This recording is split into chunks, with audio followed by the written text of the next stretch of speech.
सम्राट की मौत के बाद पूरे जंगल में सन्नाटा पसर गया था। धीमी धीमी हवाएं चल रही थी।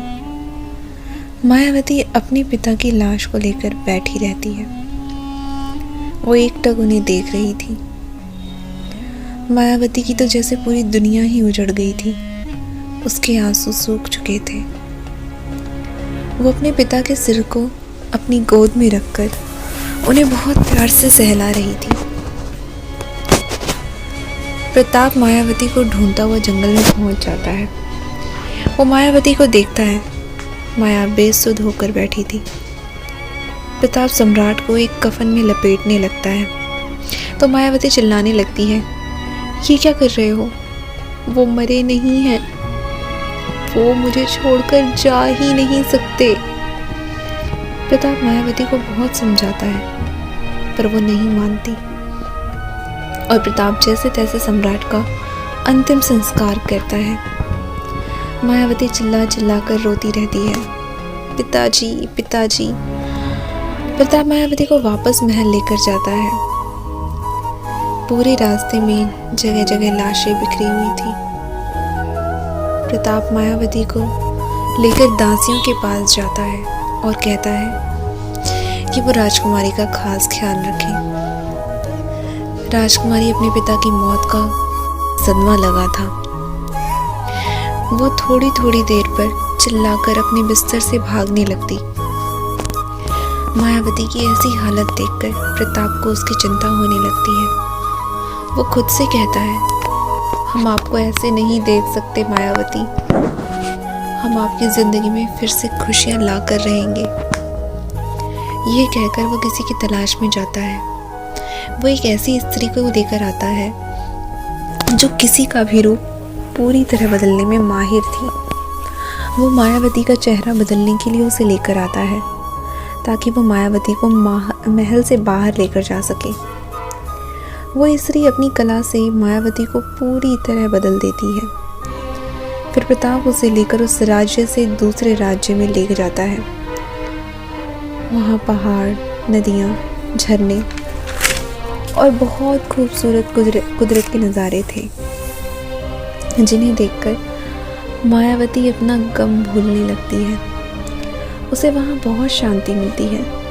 वो फूलों को देखकर मुस्कुराती, जानवरों के साथ खेलती, तितलियों को पकड़ती। प्रताप को मायावती को इस तरह देखकर बहुत अच्छा लग रहा था।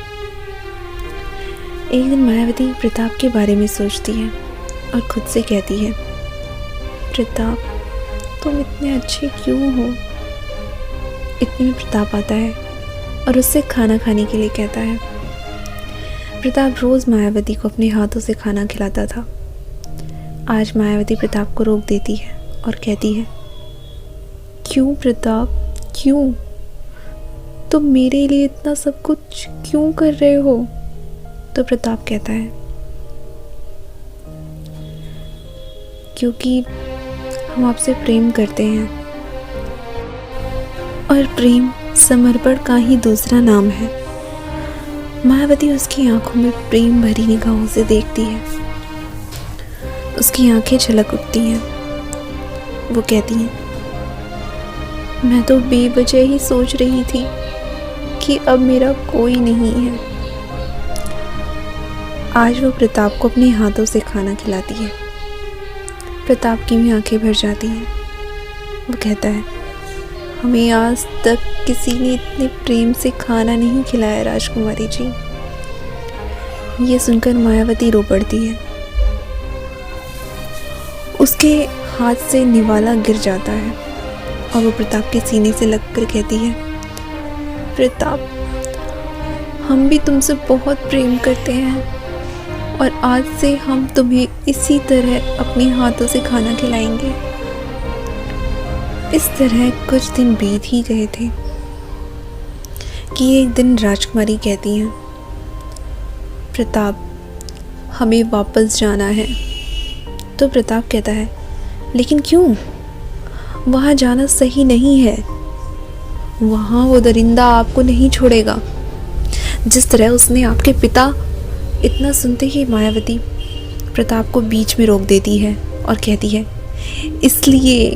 इसीलिए हमें वापस जाना है प्रताप। हम अपने पिता के कातिल को इस तरह जाने नहीं दे सकते। हम उससे बदला लेंगे। तो प्रताप कहता है, पर वो बहुत ताकतवर है राजकुमारी जी, हम उसका मुकाबला नहीं कर सकते। तो मायावती कहती है, तो क्या करें? छुप कर बैठे रहें, कुछ भी ना करें, उसे मासूम लोगों का रक्त बहाते हुए देखते रहें? नहीं, हम बुज़दिल नहीं हैं प्रताप, हम इन सब का बदला लेंगे। प्रताप, तुम आज ही हमारे लिए प्रशिक्षण की तैयारी करो। हम खुद को पूरी तरह तैयार करेंगे, ऐसे ही नहीं जाएंगे। वो अगले ही दिन से हर तरह की युद्ध नीति सीखती है, कठिन से कठिन परीक्षा को पार करती है, बहुत सी विद्याएं सीखती है।